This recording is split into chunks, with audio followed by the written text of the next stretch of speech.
Hey there, Victoria here. Thank you for tuning in today to the Choose to Think podcast. We've got a lot of things in store today, and I have a couple of things on my mind to tell you. Number one, if you haven't already, please subscribe to this podcast and share the link with a friend. That would really help me to get the word out. I even have a listener support tab on Anchor if you'd like to show your support in that way. Number two, the Choose to Think Academy is now open for enrollment in the new faith-based, fully online, self-paced course called Choose to Think When Your Soul is Hungry. Check out the link in the show notes to read a few testimonials and endorsements for this course. Act now to get your 20% discount for singles, or better yet, invite a few of your friends to take the course with you. There's a 33% discount for groups. I promise you, this course will not only help you overcome food hang-ups and issues, but it will help you in other areas of your life as well, such as with anxiety and depression. Also, if you want to take the course but can't afford it, please DM me. I'm sure I can help you out. Now, for today's episode, we're going to look at one verse from Psalm 35. As I read this psalm subtitled Prayer for Rescue from Enemies in the NASB, of its 28 verses, can you guess which one caught my attention? Here we go.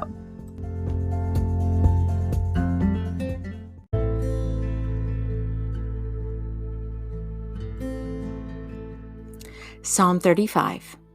Contend, O Lord, with those who contend with me. Fight against those who fight against me. Take hold of buckler and shield, and rise up for my help. Draw also the spear and the battle axe to meet those who pursue me. Say to my soul, I am your salvation. Let those be ashamed and dishonored who seek my life. Let those be turned back and humiliated who devise evil against me. Let them be like chaff before the wind, with the angel of the Lord driving them on. Let their way be dark and slippery, with the angel of the Lord pursuing them. For without cause they hid their net for me. Without cause they dug a pit for my soul. Let destruction come upon him unawares, and let the net which he hid catch himself. Into that very destruction let him fall. And my soul shall rejoice in the Lord. It shall exult in his salvation. All my bones will say, Lord, who is like you, who delivers the afflicted from him who is too strong for him, and the afflicted and the needy from him who robs him? Malicious witnesses rise up. They ask me of things that I do not know.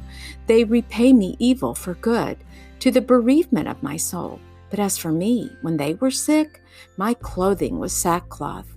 I humbled my soul with fasting, and my prayer kept returning to my bosom. I went about as though it were my friend or brother. I bowed down, mourning, as one who sorrows for a mother. But at my stumbling they rejoiced and gathered themselves together.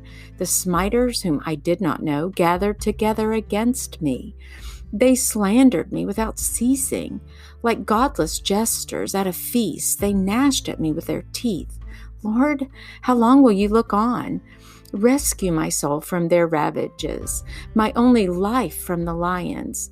I will give you thanks in the great congregation. I will praise you among a mighty throng. Do not let those who are wrongfully my enemies rejoice over me, nor let those who hate me without cause wink maliciously.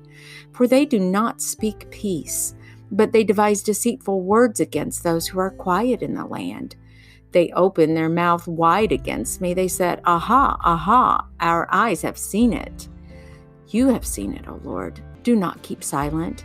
O Lord, do not be far from me. Stir up yourself and awake to my right and to my cause, my God and my Lord. Judge me, O Lord, my God, according to your righteousness. And do not let them rejoice over me. Do not let them say in their heart, Aha, our desire. Do not let them say, We have swallowed him up. Let those be ashamed and humiliated altogether who rejoice at my distress. Let those be clothed with shame and dishonor who magnify themselves over me. Let them shout for joy and rejoice who favor my vindication. And let them say continually, The Lord be magnified, who delights in the prosperity of his servant. And my tongue shall declare your righteousness and your praise all day long. And this is the word of the Lord. And the show-stopping verse for me, well, if you guess verse 10, all my bones will say, Lord, who is like you? You got it. Bones speaking? What does that mean? I remember the whole Ezekiel 37 passage, dim, bones, dim, dry bones, and how Ezekiel addressed the bones. So I headed on over to Ezekiel to reread that passage, and I understood that dry bones meant loss of hope, contextually for the house or nation of Israel. So we have bones that can come alive, and here in Psalm 35, bones that can speak. I dug a little deeper and found that bones can also be broken and out of joint. Well, that's no surprise to us, as well as vexed, dismayed, or they can rejoice. And those are a few more characterization traits that are a bit more curious to me. Okay, check out these verses from other Psalm passages.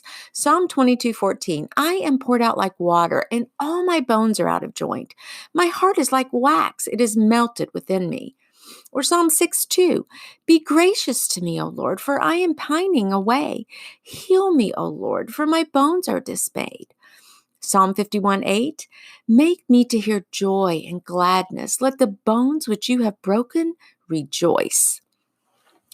In my research, I discovered that bones mean strength in general. Spiritually speaking, it's a kind of scaffolding strength that supports who we are at the deepest part of our being. Think about that. So, how did I know that bones mean strength in Hebrew? Well, I looked it up in my Bible research and study tools online. You also might enjoy using blueletterbible.com or biblehub.com. Let me now reread these psalm passages, which all use the same word bones in Hebrew, but this time let me substitute the word strength. I am poured out like water, and all my strength is out of joint. Heal me, O Lord, for my strength is dismayed. Let the strength which you have broken rejoice. All my strength will say, who is like you, Lord? Now that sheds a bit more light on the message for today, especially if you're feeling a bit dismayed, broken, out of joint. It sure wouldn't surprise me if we felt any of these feelings as we're all trying to manage COVID-19 guidelines in our state. The challenge is this: can we pivot our thoughts in order to rejoice and declare, who is like you, Lord? This pivoting practice is a method that I employ daily as I choose to think. I recognize my feelings and I express them, yes. I recognize that my feelings are generated by my thoughts, yes. If the thoughts are toxic, then the emotions may also be toxic, which may lead me to make some really unhealthy choices or behavior. Contextually, in Psalm 35, David expresses a heartfelt plea to be rescued from enemies. It's a bit of a tug of war between the reality of the external situation he's experiencing and the pivoting of his mindset. It's like he pours out his worries and his concerns, yet he swings back around and consoles his soul, that deepest part of who he is, with the truth about who God is, about God's character and God's ways. He reminds himself exactly who is the God who will save him in his troubles. He always pivots his soul, his thoughts, emotions, mind, and his core being back to rejoicing, exulting, delighting in the Lord, magnifying God and praising him, thanking him and declaring his righteousness all day long. Now, can we, you and I, also do this in the 21st century?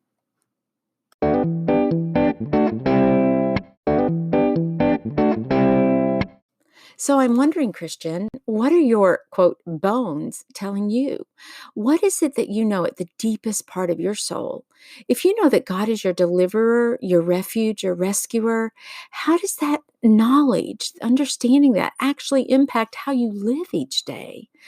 Whether it's an enemy, perhaps someone verbally assaulting you, slandering your name, gossiping about you, or whether it's your spiritual enemy, we all have spiritual, we have an enemy, right, of our soul. Or maybe it's a worldly external enemy like disease and virus, Well, how are your bones doing? How's your strength?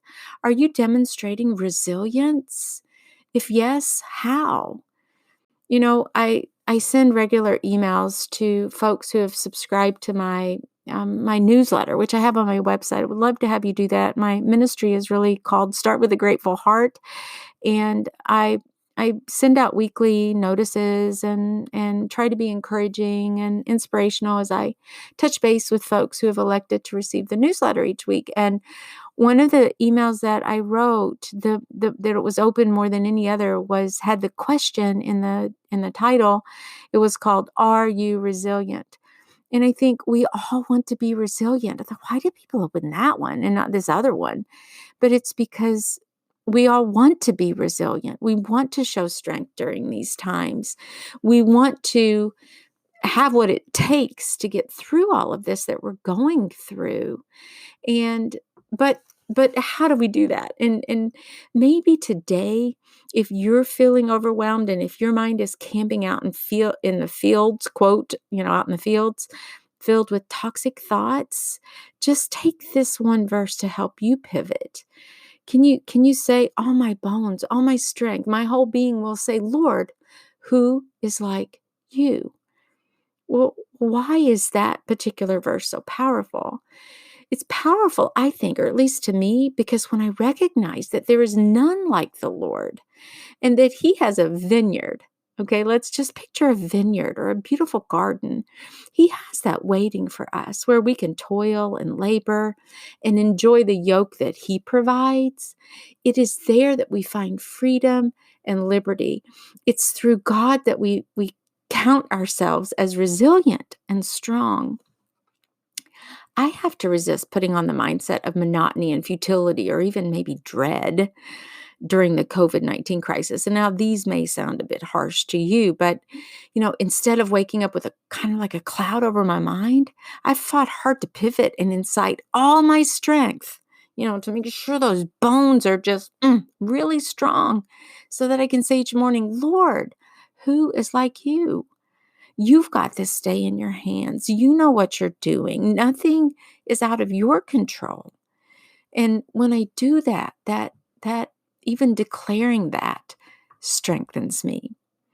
I decide that on this day, on any day, I'm going to rise, shine, and glorify. I want to do that. That's the mindset that I want to have every single day. I'm not going to play victim during these trying times. I'm resisting thoughts that only reinforce just how tired I might be of all of this. I mean, are you tired of this? I certainly am. They're the toxic thoughts that say, okay, I'm sick and tired of all of this. Just like I said, oh dear. Or maybe it's, I say, this isn't fair. Or just look how bad I have it. Or I'm so scared. I don't know what the future holds. My job is on the chopping block. I'll never get out of this. This is horrible. People are dying.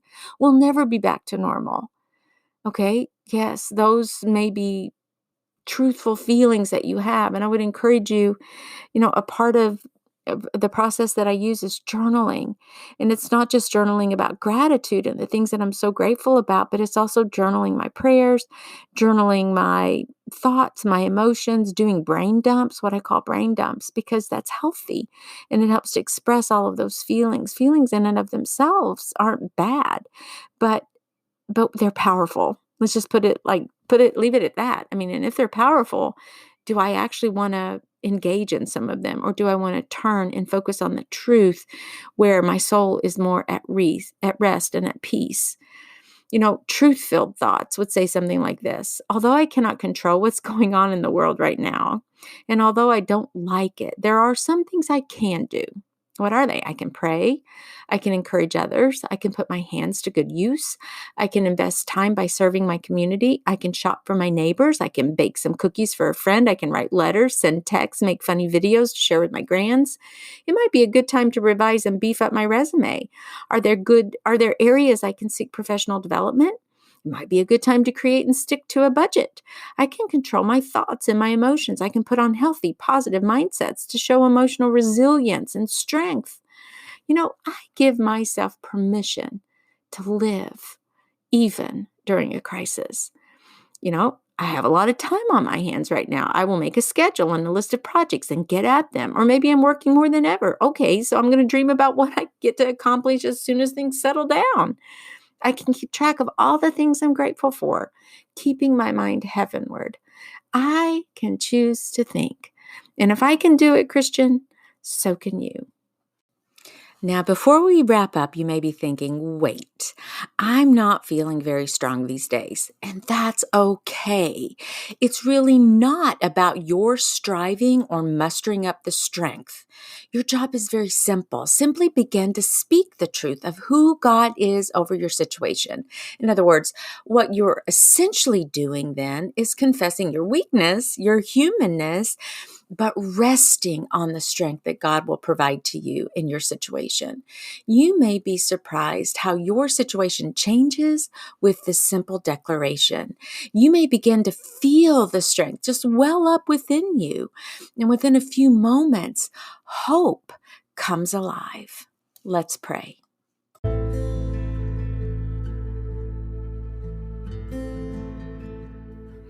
Father, I ask you that you would turn our mourning to joy, our sorrow to rejoicing. Help us to know there you are. And you are a God who died for his children so that we might live. Help us to walk out our time on this earth being ever mindful that we have a choice in what we think about. We have a choice in our emotions and our actions. Help us to fix our eyes on you, the author and perfecter of our faith. Amen.